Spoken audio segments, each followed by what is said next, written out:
Aggregation, you cannot go on the lowest detail level. Detail level means, for example, opportunity. If you see a shift in your book of business, you cannot see that.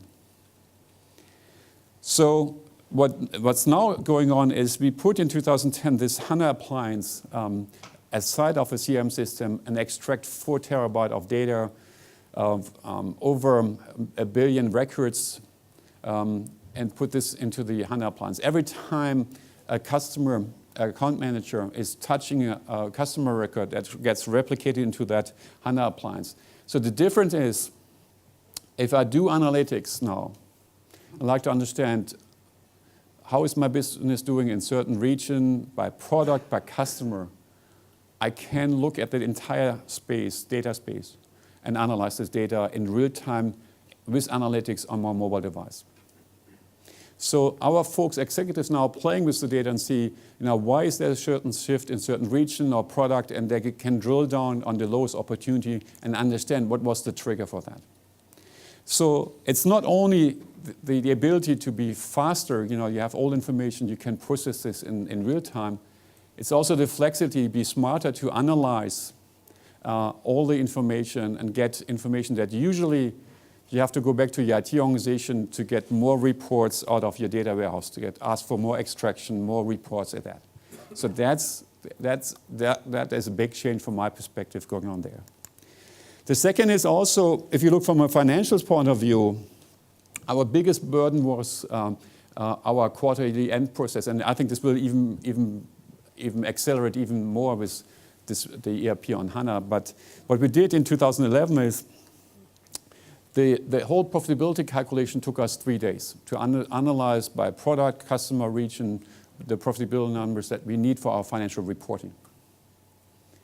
Now, instead of writing into a relational database, we moved all the information into a in-memory database, and we were able to shorten that processing to 4 hours and get more detailed information. We could even run more scenarios in simulation, and we reduced an operational risk. The operational risk was always on the left side, on the side before, that we need more than 2 or 3 days.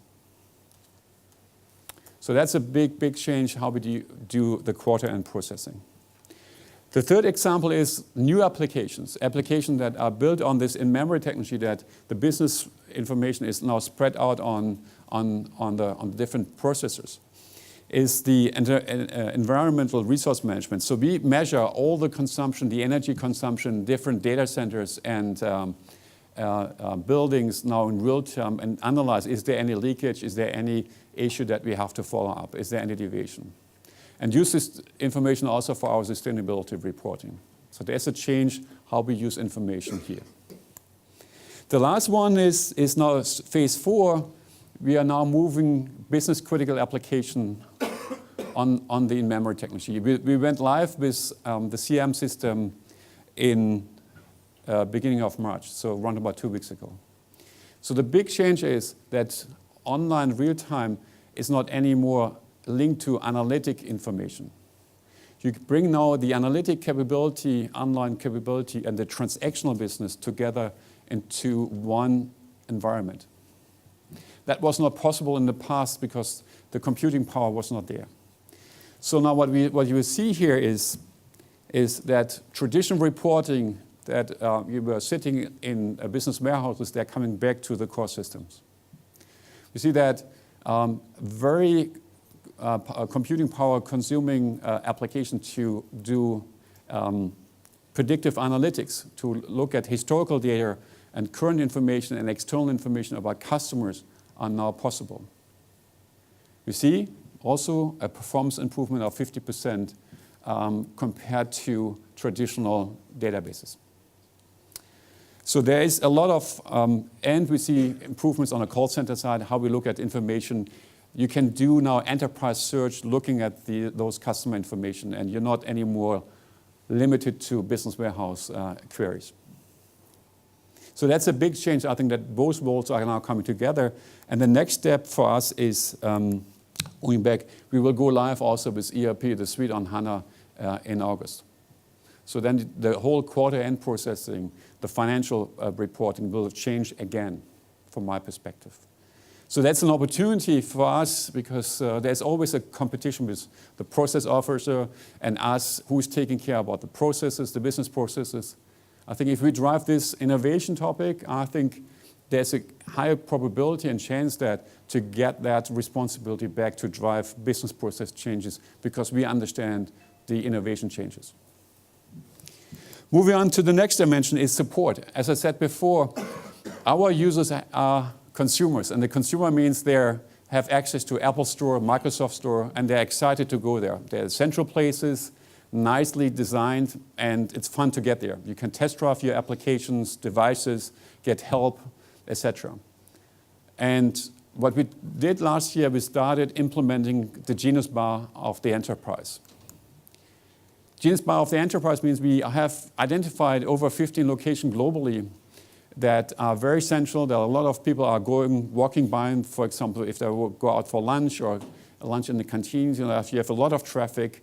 And we use the same design principles like in the Apple Store from a furniture perspective and also from a setup perspective. So there is a Genius Bar. So there are experts that usually were behind doors to provide support for mobile devices. We move them directly in front of our internal customers. So whenever they have a problem, they can approach them. We have now an area that they can test drive the different devices over the different 10, 12 devices. There's a training area. There's a repair area. So we see that usage, the frequency is much higher than the way we traditionally served our customer. We see also the employee satisfaction in respect to IT support is going up the last 6 months by 20%. So there is a significant change about how our end users are perceiving IT now, because there is a real face. There's a nice place that there folks like to go back, etc. So from my perspective and our perspective, we see a big change also how we serve customers going forward. So overall, I think we believe that the whole thing is changing, that the work style is changing, that lifestyle is work style from my perspective, whatever we do. And you see my workplace has changed significantly. I have apps to manage my documents, the PowerPoint, Excel, Word documents that I need for my day-to-day business. I have structured information like real-time analytics, CEO dashboards that I use to manage my business. I have new social media tools to read and consume and distribute information. So I'm heavily actively also on the outside world with social media, with Twitter and LinkedIn and Facebook. And I'm using heavily the device for workflows. So my whole day has changed, especially the last 2 years, in using mobile devices combined with analytics, combined with cloud, combined with in-memory technology, real-time information. So that's a big change there from my perspective we are going through. And my advice as a CIO, I like to be, and my recommendation is to be in the driver's seat. All the change, the innovation topics that I've shared with you is that can be acquired through external parties also for the lines of business. There's no problem for them to get those kind of services. The worst case is IT is becoming a pure infrastructure play. It's not in the middle of the discussion anymore. And there, from my perspective, I think we have to keep our house in order, looking at the functional responsibility. We have to be transformational to help the business to get there. If you have that in place, I think embracing innovation to think about how can you use that, what are the business value of innovation, will change the perception. And we see the change in our organization. The face of IT is in the middle of change, and they see IT as a supporter of the business, somebody or to enable them from a product lifecycle and service lifecycle. So that's a big change from my perspective, to embrace a certain amount of your time and resources in innovation, and I think the payback is multiple higher.